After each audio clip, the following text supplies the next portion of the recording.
ഇന്നത്തെ തിരുവചനം സങ്കീർത്തനങ്ങളുടെ പുസ്തകം 19, 13-14 വാക്യങ്ങൾ.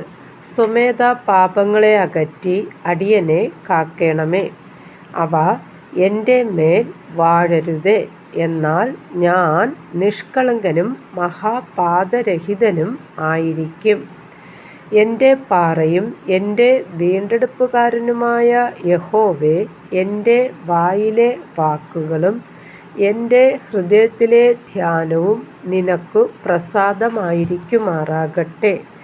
എൻ്റെ പാറയും എൻ്റെ വീണ്ടെടുപ്പുകാരനുമായ യഹോവേ, എൻ്റെ വായിലെ വാക്കുകളും എൻ്റെ ഹൃദയത്തിലെ ധ്യാനവും നിനക്കു പ്രസാദമായിരിക്കുമാറാകട്ടെ. ദൈവമേ, അങ്ങയ്ക്ക് മഹത്വമുണ്ടാകട്ടെ. ആമേൻ.